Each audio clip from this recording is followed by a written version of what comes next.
Good evening, everyone. I'm glad to see a full house, mostly of birders, but some new faces also. And I'm all the more happy that you are interested in a subject called bibliography, though I know German Center serves a mean coffee and biscuit, but I believe that you came to hear the talk. So,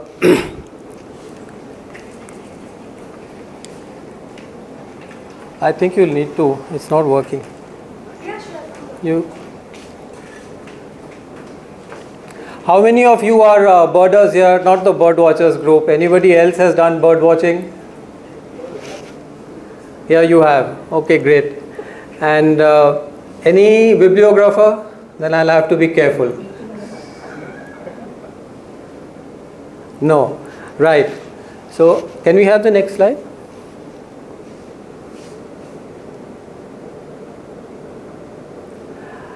This fabulous poster has been drawn by a friend of mine, Rohan Chakrabarti. It's a caricature basically. It was commissioned for Indian Birds, a journal I edit, and for a issue which published the checklist of the birds of the Republic of India. For the first time, all checklists that we know of have been for the subcontinent or for South Asia, but this was the first time we compiled a checklist for Indian birds. Now, the reason I'm showing you this is I want you to recognize some birds here. Suppose a non-birder tells me what this bird is. On the top right, you can see the red dot. Crow, yes, this is a crow, it belongs. So this is a chart of a representative of a family. So all the families of birds found in India, there's a representative of each of them here. So, all right, any other, this one at the bottom in the middle?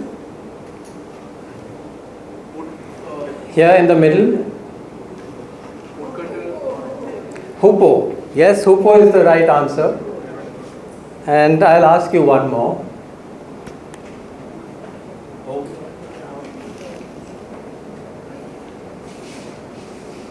This bird. Yeah, it's an owl, but as I said, they represent a family. I think there's another owl in the picture, which is here. So even amongst owls, there are two families. This is the grass owl, this is the barn owl or grass owl, that family, Tytonidae, and this is the larger family of owls. What have you all done just now is name the bird. Now I would like to emphasize that the name is the key to everything we know in the world. We have a name for everything, whether that's a name, place, animal, thing, whatever, we've played that game. If it's an inanimate object also, there's a name for it. Otherwise, we will not know what this is. You can say some four legs and a piece of wood, but the leg is a word, the wood is a word, everything is a word. It's a name that we have given everything. Without names, we would be lost. Next.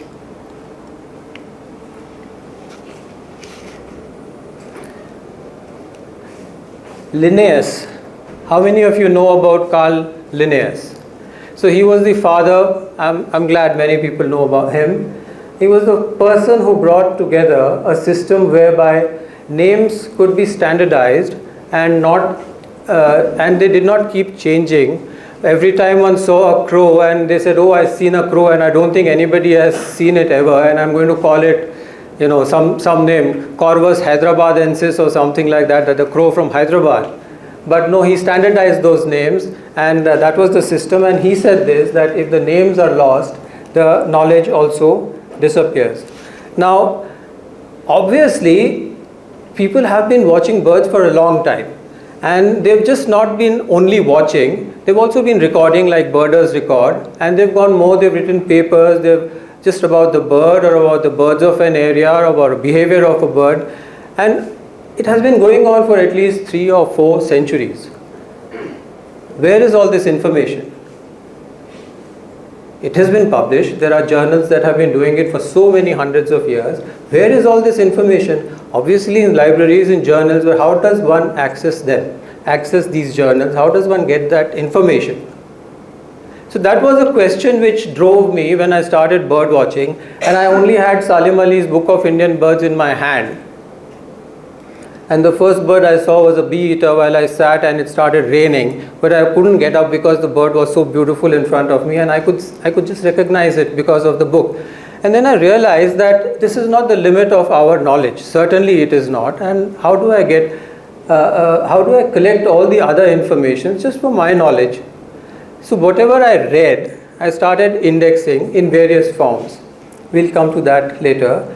So as I was saying that, where is this knowledge? And if publications have grown, if ornithologists have grown, publications also certainly have grown. Next, please. Now, this is a breakup of 50-year periods of publications from South Asia. And you can see the huge jump.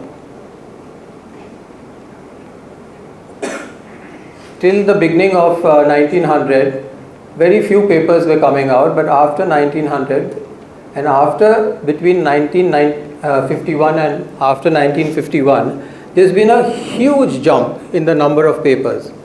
Now, statistics do lie, and the only thing here that you have to be you have to realize is that most of the major papers, most of the major ornithological work had been done before this period. So each paper may have been 300 pages long, 400 pages long, or shorter. Now, this is the summation of very short notes. I saw a crow with a bent beak. I saw an albino bird. I saw, very, very short. I saw an owl in Hyderabad which has never been recorded before.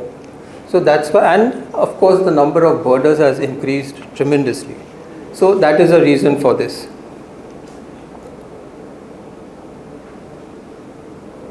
Next, please. What I started doing about 30 years ago is working on something which I realized later was a bibliography. But at that time I was making an index, a list of all the of whatever I read, and I had papers on which I used to write the bird's name and the references of what I read about that bird, and it kept on building. And one day I realized that it was big enough to be put online, and this is the result. So when I asked you where do you go to search when you want to know about something about Indian birds, this is the destination. This is a website I created with the help of friends, and that is the link on top. Next, please. So this is just a shot of a search done on the website, where it's a simple, like Google, you have, you enter a field here, author or the name of a bird, and you have a term which you enter, and then a keyword you can enter, which is a scientific name for the bird. And I believe every single thing written on South Asian birds since 1713 is listed on the list. Next, please.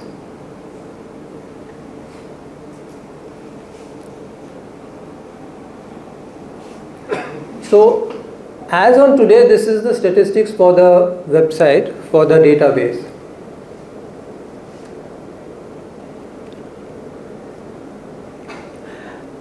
Now, the amount of work that went into it, even I don't realize, because time flies and one doesn't remember what happened earlier. But and it's not visible. It's in a database which is not visible. The database is somewhere, and all that you get is when you search, a list of references come up. But when I actually collated and saw the amount of typing that went into it, 1.6 million words is what I have typed. And so if somebody asks me what my qualification is, I say typist.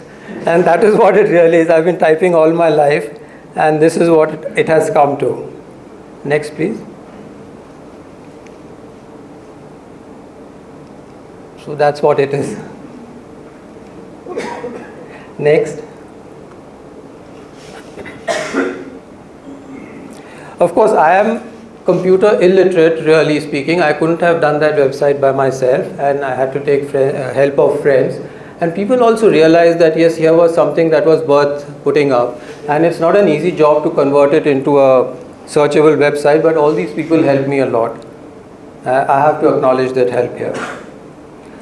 And you know, when the website went up, it was, I think, the happiest moment in my life, because I'd been working on it for 30 odd years, much to the detriment of my family sometimes. And my dad used to say, कहाँ जा रहा है कि library में जाके बैठता पूरा दिन और क्या करता, I don't know. And my wife used to say, what's this, you are coming to sleep at 12 o'clock, getting up at 4 o'clock. But you know, that's how it was. Times where there was a time difference between people I was consulting in Europe or in America, and I had to just go on keying things in. But ultimately, when I saw its fruition, when I could bring it out into the public for people to use, that was a very happy, because it was pointless having it in my desk or sitting on my computer. Only I could use it. But now everybody can use it. Next, please.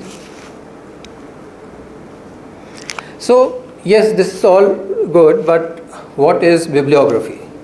Now, if you can just see what is written here, we started off with names, and that's how bibliographies may begin, because they have to ultimately have a root somewhere for which there will be a reference to a work in a book or in another sort of publication. So it starts with an index, a list of names. Can somebody tell me indexer, a lister? Very commonly, very easily, everybody uses it every day. Who could be whose name comes to mind when you think of a lister? Dictionary. Right. So Johnson was a lister. He just listed words. And Roget, his thesaurus, he just liked words and he kept listing them. So that is the lister. Then in its simplest form, as I say, the bibliography is a list of publications. So what is the material written on the birds of Hyderabad? So it's a list of publication A, B, C, D has written over the years. And then if names can become keywords, then those keywords are searchable. If a bibliographic list, if a reference has 100 keywords, 100 species of birds or behavior or breeding or whatever, they become keywords, and you enter them, then they become searchable. And once they become searchable, you have a working bibliography. Next, please.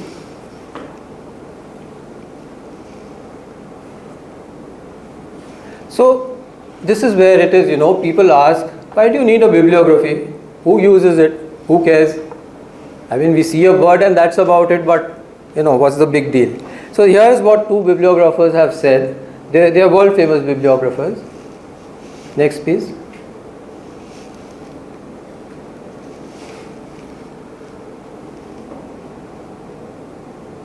Bengel started off indexing the ontological works in a library called the Ellis Library in the US. It was so vast. This man was mad and he bought everything on ornithology that was published till then, and he created a library. Poor fellow died at D. He couldn't go beyond that.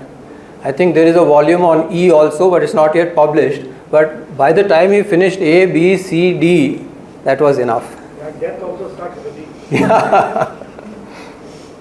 Next, please.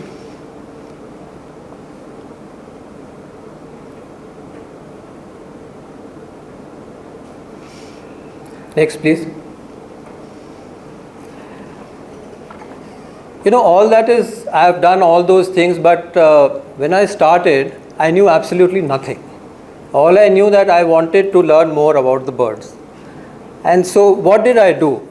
I had to read up a little bit what a bibliography is, how do I start referencing stuff, and what are your first steps? You go back to school. So I had to read a book on bibliographic description. I had to learn the terms about books, what is a page, what is a leaf, what is a cover, what is a dust cover, what is a signature. So very interesting, fascinating terms, and I went into a journey which was completely different from life till I knew it till then. And I'll take you a little bit through it, how I got into bibliography and what it resulted in. Next, please. So every trade has some tools. They are very simple tools in bibliography, and as you can see here,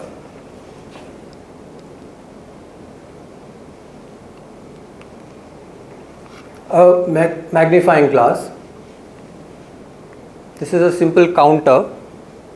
You know what a counter is, right? Post-its, everybody knows. There's a scale here, and what you want to include in your bibliography, so that is books, literature, publications, journals, papers, writing material.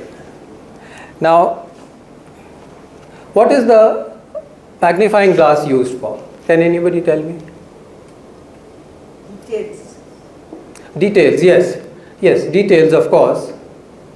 They magnify small things. So, next please. This is what it is used for.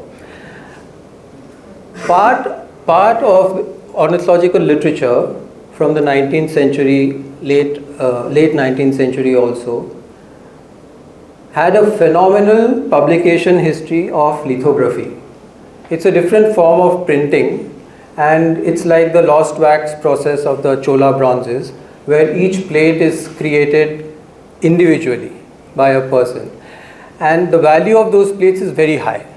That is why there are always people who try to subterfuge and sell you a fake plate. And so with the magnifying glass, what you can do is, if you bring it up close to the plate, you will see that the enlarged portion is just washes like you do a watercolor. So there is a wash of paint on it. But if it is a print with printing technology, then the whole entire picture has got pixels. So one is able to find out whether it's a print or a original. Plus also, as the lady said, books which are 200-year old will certainly not be in mint condition, and there's a lot of stuff which is unreadable. And the great part about old books and libraries is that they have what is called as marginalia. So people have written in the margins, and many times the great ornithologists have written in the margins, and it's been kept in the library, and to read that and decipher that, it's also very interesting. And so I use a magnifying glass. Next please.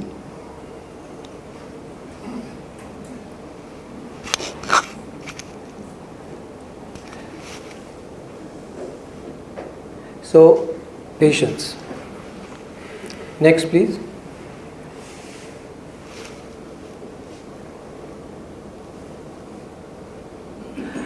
It sounds a little odd that you count things, but what does a bibliographer do? A bibliographer should know how many pages there are in a book, how many illustrations there are in that book, whether the illustrations are prints or whether they are lithographs, how many signatures are there, all those details. So I'm counting through a 400-page book, and the pages are unnumbered. So I must know how many leaves there are. You have to individually count. It's not been done before. So I'm counting, and then the phone rings, and one has to answer the phone. So I leave it and go, and then I've forgotten how much I have counted, how many pages. Or worse, the wife calls, and then you drop everything and run. So at that time, the counter is really helpful. That you've counted so many pages, and now you have smartphone counters where you can do 4-5 counts at one time. So don't have to go through a book, first counting the pages, then counting the plates, then counting the signatures. So you can do all of them at one time. So patience in public libraries. I'm sure many of you have gone through the trauma of that. You wait the whole day, then you are asked to come again next day. Abhi saab kaam mein hai. And then bibliography is an art of pursuing references. No matter what, you become a bloodhound and you go after a reference. And how is it? You only go backward. You read a paper which has a list of references where there are, let's say, 20 references, some from 1850, some from 1770. You go and find them. So you go on going, searching, and it's a never-ending exercise, and that also requires a lot of patience. Next, please.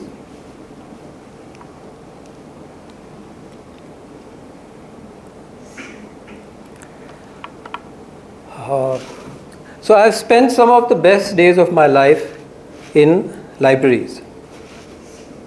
I'm very fond of books, and libraries are the temples of knowledge and literature, knowledge.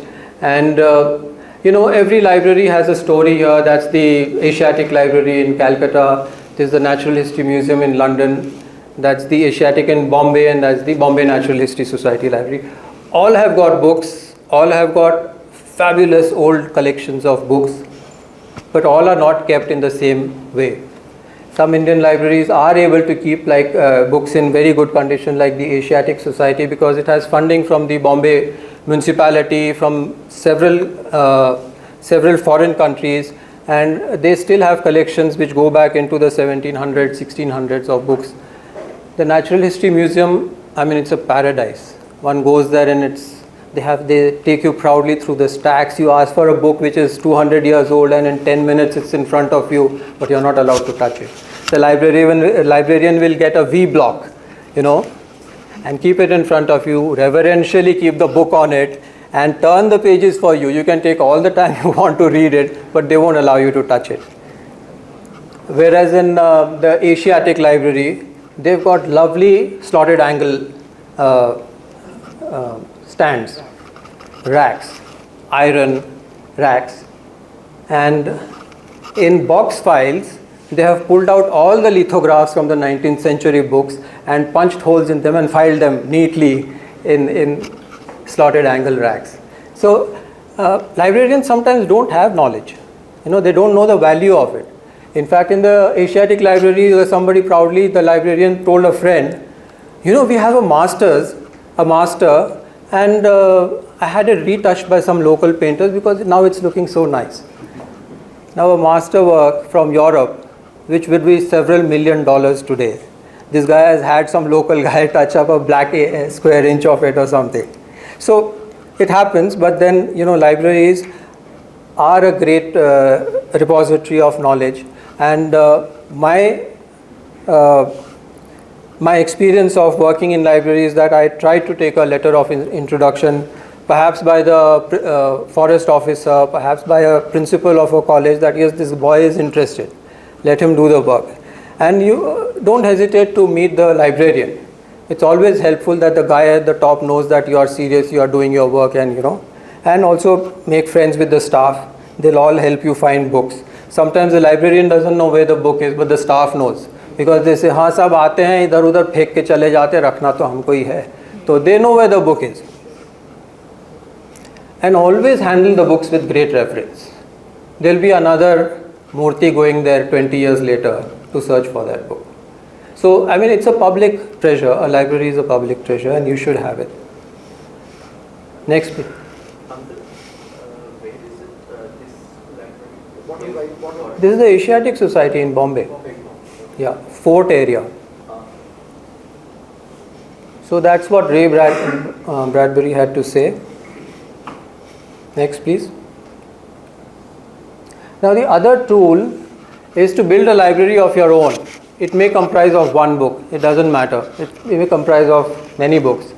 The thing is that if you have a library of your own, you can examine the book at your leisure. It doesn't happen in a public library generally. And when you have time on your hand, which many people don't have now, when you have time on your hand, you discover things in the book that, I'm talking about books which are old, not a new book, but books which are old and which other people have not discovered, or other people or the publishers have extracted from a book. Now this is a very interesting condition of a book. This is Salim Ali's 10 volumes of the handbook. Salim Ali and what was his name? Sidney Dillon Ripley. Yeah, the American spy and great ornithologist. He and Salim Ali co-authored a 10-volume work called The Handbook of the Birds of India and Pakistan and the other countries. And a first edition of 10 volumes was published. Subsequently, after 3 volumes of the second edition were published, I think the old man died, and after the 4th volume, even Ripley passed on. The rest of the volumes, now this second edition has got some additions of information, species, etc., because science is an evolving thing, and birds are discovered, distributions are discovered. Now, I got both these sets, and then when I was going through the second edition as a bibliographer, going page by page, I realized that the last volume is rather thin by 100 pages. Do you know what they did? They simply deleted the consolidated index from the second edition. So, in their wisdom, Ali and Ripley had provided a consolidated index for 10 volumes in one place, so that if you wanted to search a bird, now you were new to it and somebody said, handbook mein padho yaar, usme sab mil jayega. So you went and searched for the house crow in the handbook. Now which of those volumes has house crow in it? So you go to the 10th to search for the index.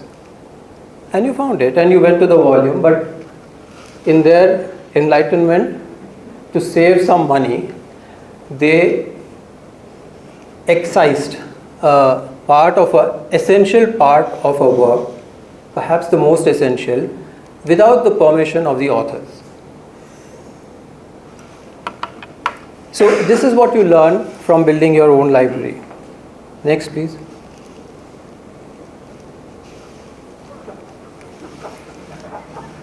Next, please.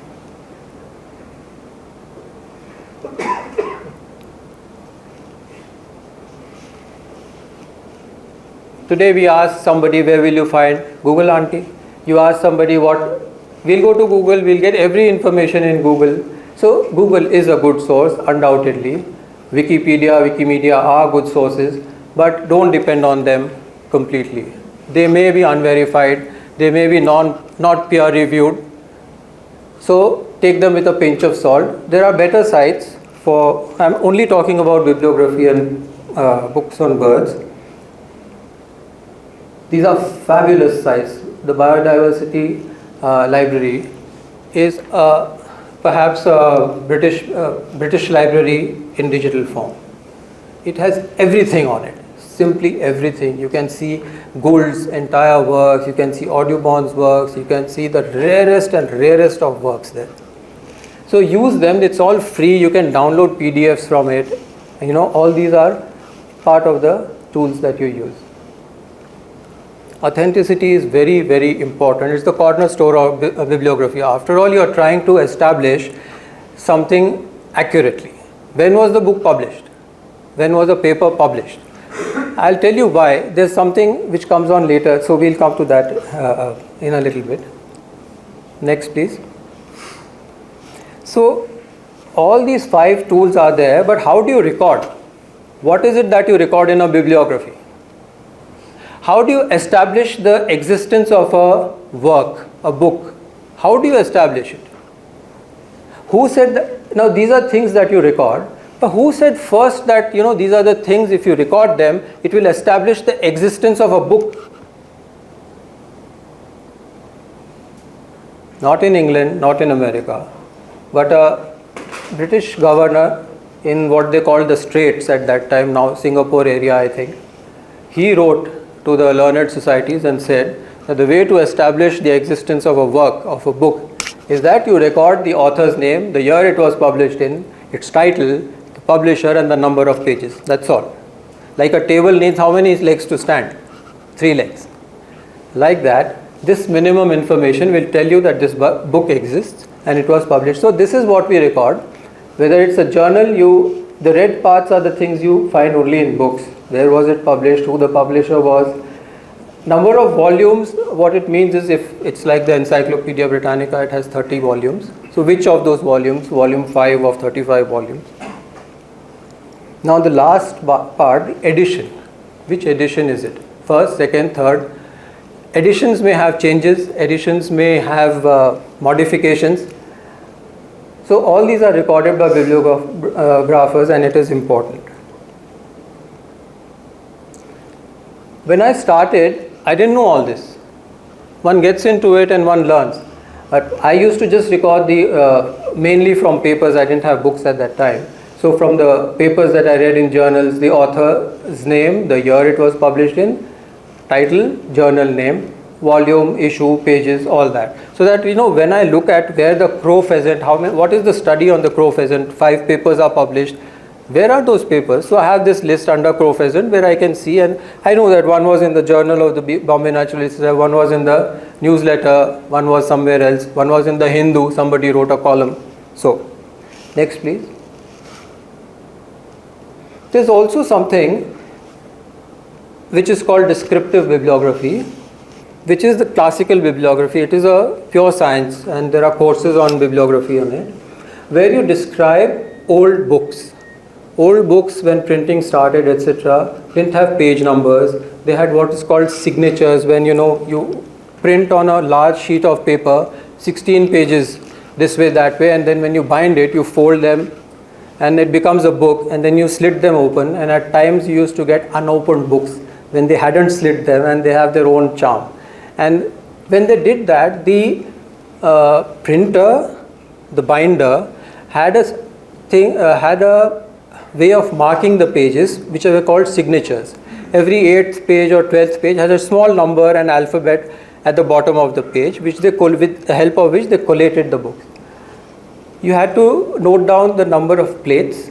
You had to note down, if the pages were unnumbered, you just counted the leaves, 1, 2, 3, 4, and you said so many leaves. So there was a system of recording all that and presenting it, and that comprised classical bibliography. And there was even there were works so rare, like the Shakespeare's folios, the first ones, so rare that people had to. There was no photography, there was no Xerox. You couldn't show how it looked, the folio. So they developed a system where you wrote what is in the first line, then you put a vertical line, and then after that what was printed meant it was the second line in the original. So there were systems that evolved in that way, and this is recorded, and it's called descriptive bibliography. I've done a lot of this, and the book that is there has contains only books that were published on on South Asian ornithology. So I went through a lot of them, old works, and this is what I did with that. Next please. Now, can we go back 2 slides? So when I was saying that these are the details we can record to establish the identity of a book. Today's scholars and readers can identify a book by something called an ISSN number. You give a ISSN number. This was that time's ISSN number. These details had to be recorded. A journal is known by its book is by ISBN, and a journal is ISSN. And now you have something called a DOI. So with a DOI number, you can go to a paper in a journal. This is how the science of retrieving and storing has evolved. Next please. Next.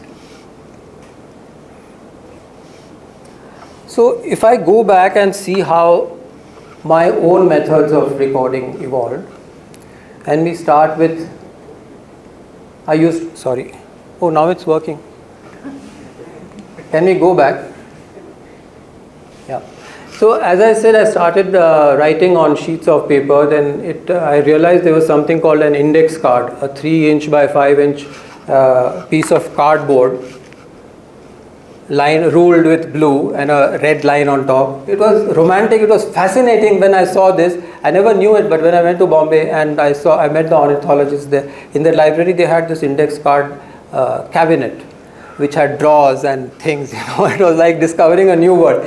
And Abdul Ali, I don't know how many of you know, but उसमें देखो index card में देखो ये में देखो ये किताब लेके आओ, and he used to tell go and get this book and all. When I got it, just to test me, he said अच्छा जाओ वापस रख दो. Then it was just that you had to do it, that discipline, that when you retrieve something it has to be kept back, otherwise the next person will not be able to find it. And then I said I must get this, and there used to be a shop in Bombay where one could buy the stationery. And then of course computers came in. I was lucky to get a small computer and work in DBase at that time, in DOS, and Then a dedicated bibliography program called Papyrus came in. It was a very good program, very user friendly, but unfortunately science developed too fast for that person who was developing the program, and he couldn't keep up with it, so he had to stop. And then now I use I think what is one of the finest, called EndNote. So next please. This was how it evolved. That's a sample of a index card that I had. It's not my original database card, but this is when we were working on the birds of Andhra Pradesh. This is a card we made on the cotton teal and all the references that had cotton teal mentioned from Hyderabad. And this is an example of for those who don't know, index card cabinet where you had, the alphabets written in each of these pigeonholes here, markers, A to M, whatever. And you could just pull out the drawer and they were all there. And you searched, they had a number and you went to the rack and you found the book. Then this was a computer I was using. It was called Commodore 64. And that was the storage device, 64 GB. What was it? GB? No. KB, 64 KB we could store on that, 5 1/4 floppy. And it was so, brittle that if you folded it or it got creased, finished, all your data is gone. There was something like a LP record inside on which it used to spin and it used to record. And this was the drive. This little bit you had to, as you can see, shove it in there and lock it, and then next please. So digital work was, the panacea. I could do everything, store everything and all, and then one day I lost my work. It was the turn of the century, and you all remember the virus scare that was going on, 2000 some scare was there. So a trusted friend of mine sent me a email, and there was a link on it, and I clicked and wham, the disk crashed. I had backups, but not for the past 4 years. And then I realized that likhta to acha hota, but yes, that's what happened. And please back up your data. It's very important. Of course, I had to go back and retype, and I could make a lot of corrections and things. But so if you ask me the difference between entering in computers and writing by hand, in a computer you can get a very surgical, clean printout. Your data is always neat, always faceless. But on a card when you write, can we go back?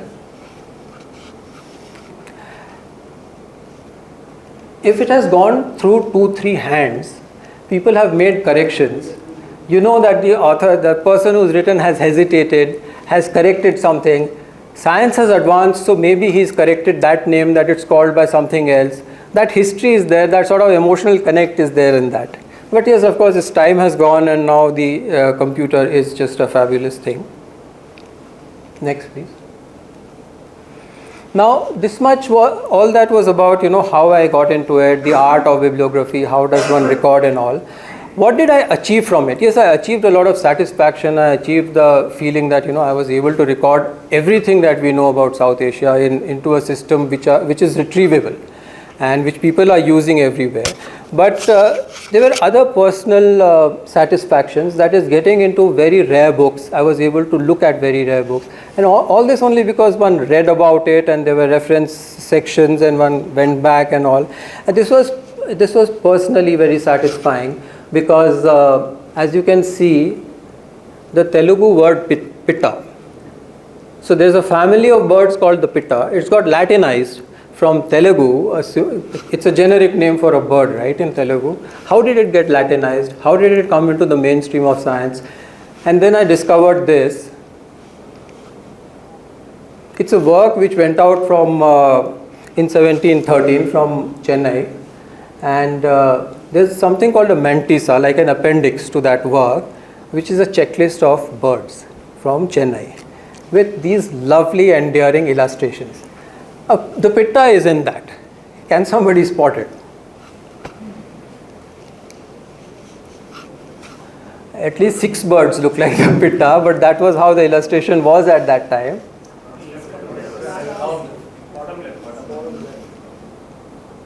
Next, please.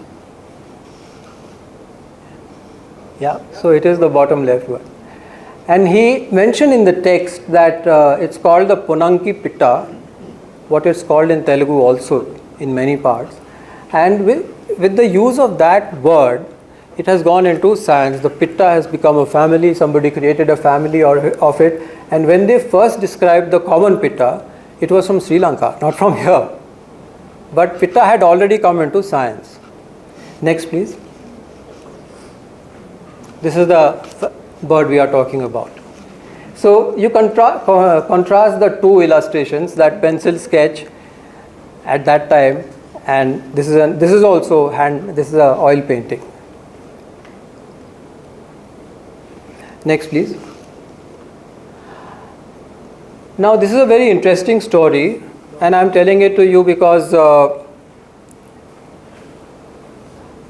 the pitta I didn't know about. This I knew about. What I knew about it was that books like this existed, and this is in a library in Hyderabad, the Sikandrabad Club's library, and they had some moth-eaten books of Baker and the old birding literature, and I was pestering the librarian that I want to take them out because I wanted to Xerox them. Half of it I couldn't read because there were wormholes in it. But he said, nahi, I was able to take them out. Then when he realized I'm taking volume after volume, 8 volumes have gone out and returned, he thought this ko kuch hai, interest hai.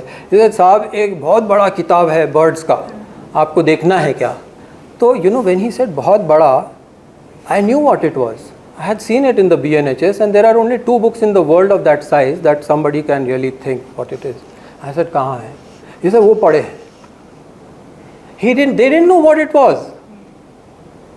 And they were lying there, and he was using it as a stool to get on and put stuff onto cupboards. Now, Birds of Asia is the second most expensive bird book in the world. We are talking of several $1 million. It's not a joke. Audubon's is perhaps today, Birds of America, the most expensive, but because it's a larger work. Now, the good thing about this, we discovered it in 2002.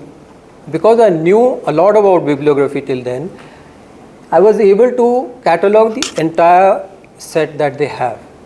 In the original work, he brought out the work in 35 parts, and in the last work it said that these have to be rebound into 7 volumes. I am sure 95% of the libraries in the world have done that. Rebound them into 7 volumes, which was what the author wanted. The Sikandrabad Club Library has the original 35 parts. It's a very, very rare collection with the original wrappers on which the date of publication was printed, on which the contents of the work was printed. So next please. John Gould was a businessman, not so much a bird watcher, but the right man at the right time in the right place. And he milked that century, the rich of that century. Lithography was popular only for 100 years, the 1800 to 1900. He used to bring out just one part in a year of 16 plates.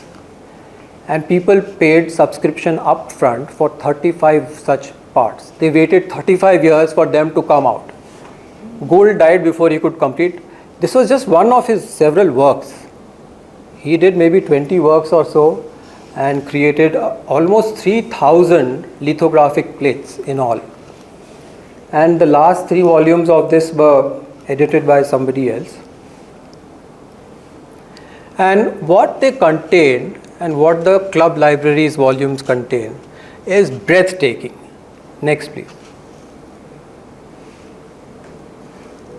Hand painted lithographs, all of them, each individually separate. So I say that because they used to have a workshop. 30 artists used to sit together. There used to be a master kept there, and these guys had to just color it. So if I color this yellow, somebody might color it ochre or slightly different. So if you have four sets in front of you on the same plate, they may vary a little bit. Now that is the value of the piece.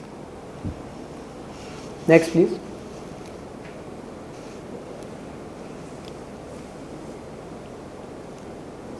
Next please. So what did I learn from bibliography?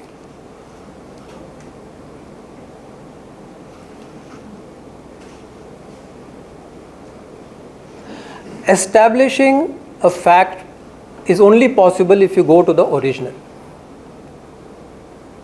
If you depend on works which have perhaps or you think have seen the original, you may make mistake that the other guy has also made. I have seen this again and again through the work I have done on bird literature. I'll show you each examples of each of these and then learn what is known and what is not known. So the important part is a birder asked me what is the bibliography for, but he's seen birds and all and he doesn't know. Hopefully people still make notes in the field, I'm not so sure. But when I was young and birding enthusiastically, I used to have a paper pencil and I used to make notes. And if I saw something which I thought was unusual and I noted it, I used to come back and read and see if the Salim Ali's book had it or not, or some other. If it is not there, what you have seen. So that is, how would you know that it is not known unless you search the literature? What is known, you will know because it's there in the book. So bibliography's great help is that you don't know something and it is there. A great satisfaction is when people say this.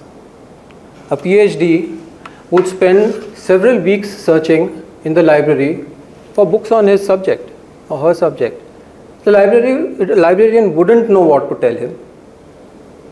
Maybe his professor also wouldn't know which works to refer to. If a person is really diligent and goes back, one can go back a long way.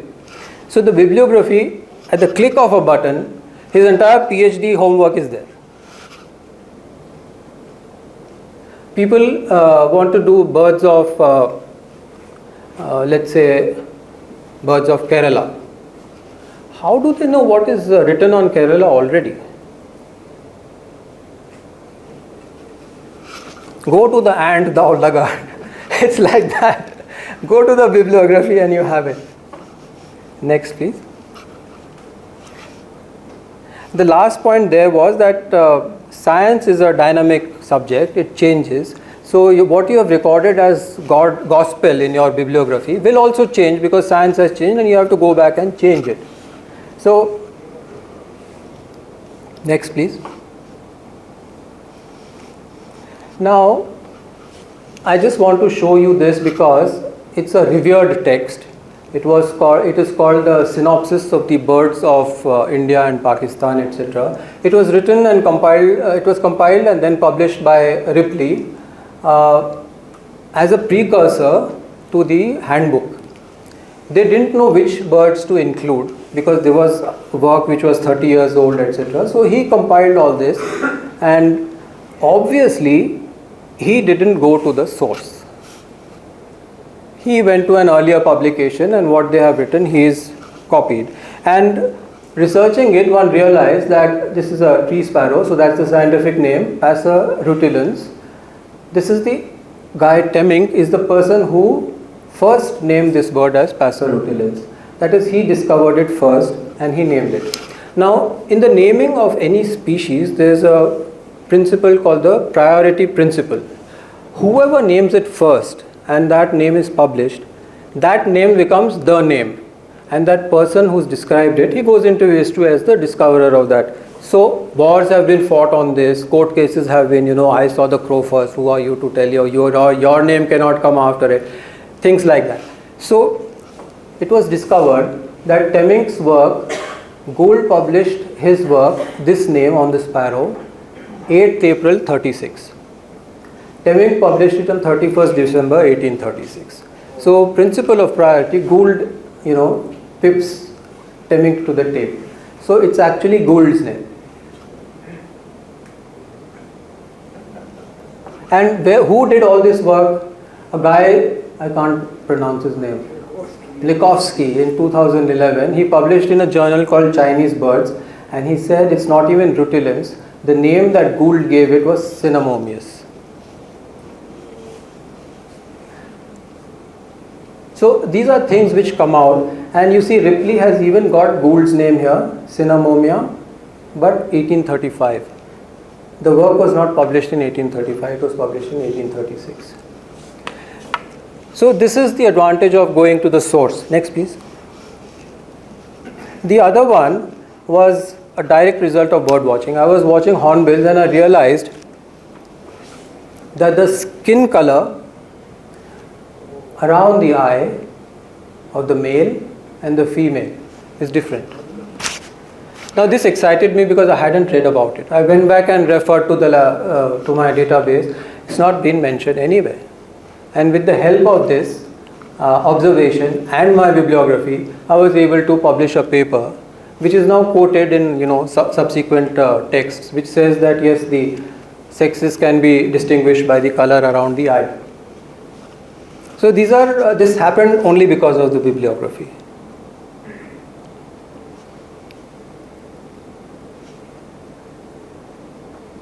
Sometimes societies forget about a paper that you have sent them. They just forget it. It happened in 1830 when the British resident in Nepal, Hodgson his name was, he discovered a bird and he sent the paper to the Asiatic Society, who promptly filed it away somewhere. They read it out in a meeting, but they didn't publish it. They filed it away somewhere. It was new bird. 2 years later, Mr. Gould discovered a bird and that was published. So Hodgson wrote a stinker to them and said, hello, 2 years ago I have discovered this bird and you have acknowledged it to me and I have sent you the paper. And Hodgson had called it the red-billed Aerolia. Gould named it the ibisbill. Only one species in the family, ibisbill, is the sole representative of its family, and Hodgson missed out naming it. Next please.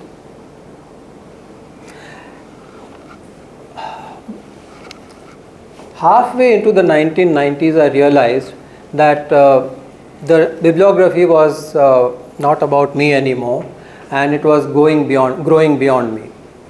And I had this urge to put it out so that people can use it. And this is what I did. I compiled a book, a small book, in which only 2 journals were listed. The Journal of the Bombay Naturalistic Society, its first 90 volumes, and a journal called Stray Feathers, which was published in only 12 volumes by a remarkable guy called Alan Octavian Hume. And several of those papers Hume wrote himself, and by paper I mean they would be 400 pages and comprised that volume of the journal. And this was a time when First Indian War of Independence was happening, 1857. Hume was the collector in Etawah, and horseback riding for 30 hours, 24 hours, 20 hours, going back and then writing. It was very tough times, but they left a record which is remarkable.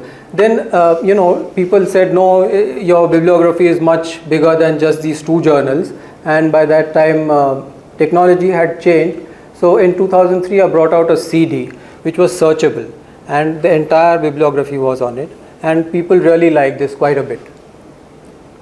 Next, please.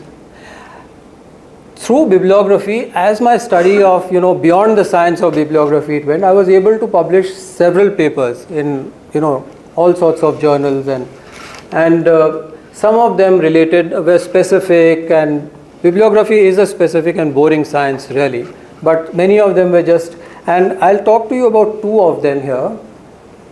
This is the Journal of the Bombay Naturalistic Society. This is the 100th volume of the journal, and in that journal I had a paper which dated all the 100 volumes of the journal. So I went through each and every volume, all the 4 issues or 3 issues that comprised a volume. They didn't know on which date they had published that journal. Many of the journals, maybe 60%, had a date on it, published on this day.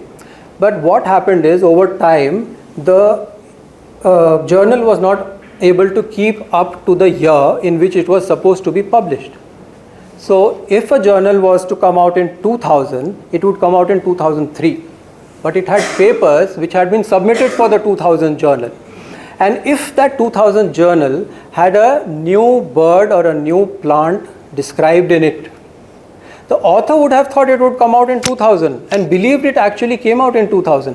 But the paper was published in 2003. Now the principle of priority is you're cheating that author by bringing it out in 2003. In these 3 years, somebody else very well could have discovered that same thing and named it after him. In the middle, they even stopped publishing the date of publication. So I was able to do that, and it was a detailed thing, how many pages in each volume and how were the editors and all. And it was very well received. And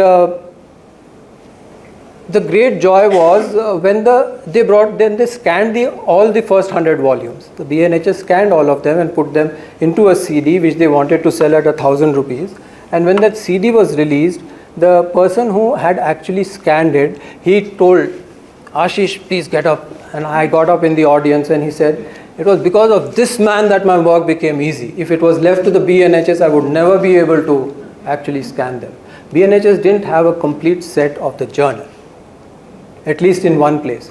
And they had rebound all the volumes and thrown away the covers, which had the date of publication on it. So one scrounged and borrowed and begged and went to various libraries and then tried to complete. That was one. The second was Buceros is also a publication of the BNHS, and this was the first time that a checklist of the Indian subcontinent was published as a checklist, usable by people and not with all the other notes that go into making it a bigger checklist. And in this, what happened is BNHS wanted to go ahead, they wanted to standardize the English name for each bird. So we have 5 field guides, all 5 called let's say a crow by 3 different names. 2 say it's an Indian crow, 2 say it's the Indian house crow. So Shafat Saab says, "Kya hai mea ye?" Koi bolta kawa, koi bolta kuch. What is the real name? So we tried to do this, and the thing was that the battle was already lost because these books were published by not Indians. And every Indian was buying only those books. So I said, since you are doing this exercise, why not also add the name of the author of that bird and the year it was published in. So if you said Corvus splendens for a crow, to identify a crow, you said, okay, it was first identified by Mr. Shafatullah in 2000. So everybody knew that he had found it. So they went ahead and did. This was possible only because of the bibliographic work and what I wanted to do. The third is very interesting and dear to me because as I worked through the literature over the years, what I realized was very few Indian names were coming up. I mean, people were doing birding in India, but where was India in it?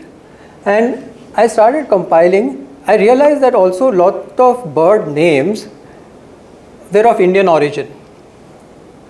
How is that possible? So a bird name can be coined from an area it is found in. It can be, if I like Vinay, I'll say I'll call the bird I discover, I'll name after Vinay. So it can be after a person, it can be after a color, it can be after a city, it can be after a habitat. So I compiled a list of all the bird names originating from India. Motacilla madaraspettensis. What is it? The wagtail, white wagtail. So it's a wagtail from Madras. Madras Patan it has been found in, so it is from there. And things like Mount Abu is there, Vellore is there, Abdul Ali is there, Salim Ali is there, wives are there, Tamina, Salim Ali's wife is there. So, birds have been named by people like that. Somebody did a favor, so you named the bird after that. So, all the Hyderabad, all the Indian names were listed in this and it's liked by people. Next, please. Curious about the previous one. Can we go back? Curious about the one on the top right. Yeah, so it's published in Germany or somewhere, and they published English papers. So I had several papers on dating. Now, what is dating got to do with birds? I'll tell you. Next, please.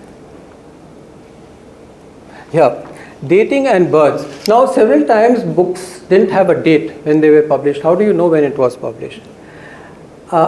Information comes in various ways. This is a very popular book. It's not very important scientifically, but it's a popular book. And the author EHA was Edward Hamilton Aitken, right?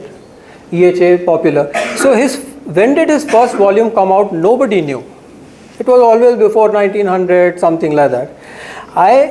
In buying books, I got one which is inscribed by the author.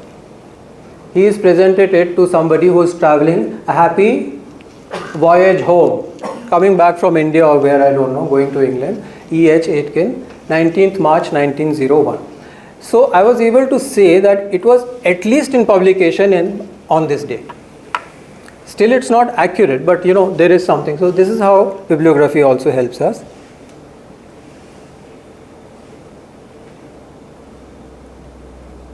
There was another work, I have not shown it here, but by Hume, which was Nests and Eggs of Indian Birds. He published it in 3 volumes.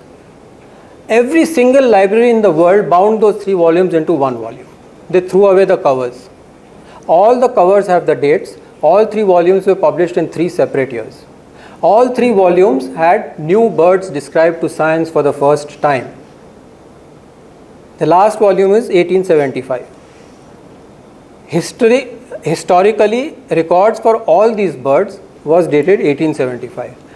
Till I happened to find a set where all 3 volumes were separate as separates. I bought it for some 10 pounds or something on the internet. I was able to establish that the names were not actually all from 1875 but from 73, 74 and 75. Thankfully, nothing got disrupted in the whole picture, because the bird hadn't been described by anybody else. So only the dates were changed. Now what did it earn me? It may have earned me a footnote in a checklist of the birds of the world. But it's a great pride that no other Indian had such a footnote in such a checklist. That's what bibliography is all about. Next, please.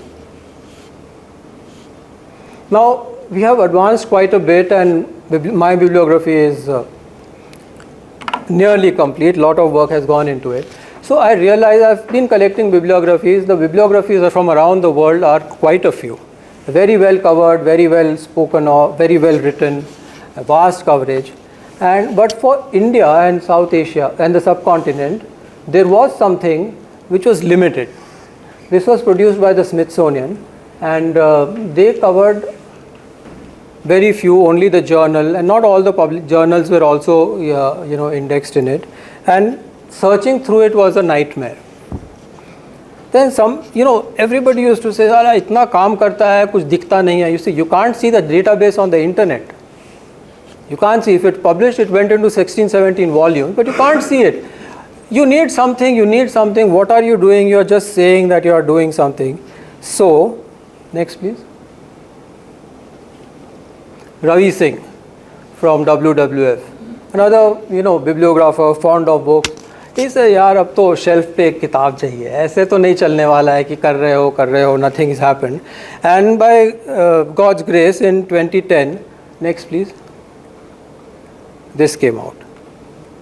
So this is a book I did, and it covers only bird books. It doesn't cover papers.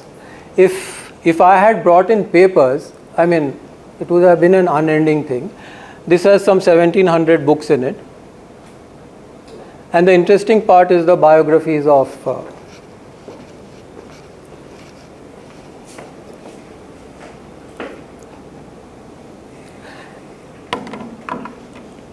it has not really been a lonely journey. Like, I have had help. And it was good that I was able to get a mentor, or a mentor was able to find me. And we stuck to each other, and where I gain a lot of knowledge from this person. Next, please. So that is Edward Dickinson, and he is not a professional ornithologist, but he's a great birder, one of the finest and well-known ornithologists in the world today. He's authored these 3 books. So the Howard and Moore checklist was the British checklist of the birds of the world. Now you have this old battle between the Americans and the British and Europe, where the Americans go that way, British go this way, and the Americans is called the Clements. The Clements list, also prepared by one gentleman called Clement. This is prepared by 2, one is Howard and one is Moore. And they had their Clements list. This Howard and Moore checklist, Edward took up in the 3rd edition and expanded it into something else. I was able to help him with that. He realized how serious I was, and if you see the amount of work we've done together, it's quite a bit. And so I was able to help him with both of them. And then this came out where, as I told you, dating is very important in establishing a priority, and this comprises of works of ornithology which will be studied in future. They are very rare works, and what are the problems with that. And in this I have at least 4 entries where it says the authority on this is Ashish Vitti, you consult him, because I have those works here and things like that. I have written papers on it. So this is what it's only possible because of the internet and the email collection. If I was waiting for ships to go up and down, it would have taken several lives. And there were days when we had 40 emails. He used to reply just like that. He had everything. He has everything in his head. I said, what is this old name for this species? Khatsa. Email used to come and look at this reference, look at that reference. Amazing guy. So recognition for the bibliography is not, too much. People know, some people know it is there, some people, yeah, theek hai. And that is something which sort of hurts in some time. You feel, you've spent your life on it, and it makes the work of ornithologists and birders so easy. But sometimes something happens which really adds to, makes you very happy. Next, please. This book came out in 14, and it is, as you can see, by a chap called Tim Birkhead. He was the lead author. Tim Birkhead is a very well-known ornithologist, award-winning ornithologist, and this is a fat book, and it dealt with the history of birds since Darwin, serious history, and 10,000, because I think at that time they thought that the species in the world, bird species, were 10,000. And next, please. In this book, 14 works are listed as important for ornithology in the world, and one of them is my book. So, that felt so nice that at least somewhere somebody has somebody has acknowledged what one has done. And of course, only one from Asia. So, bibliography is all about the past. It's never about the future, because the future is unknown, and you have to make people stronger by getting back to the past. So I would like to leave you with this quote. Next, please.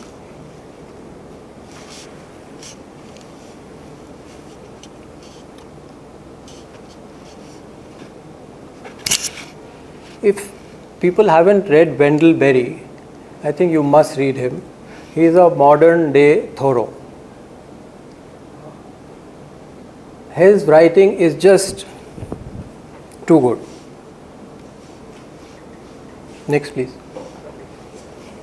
Thank you.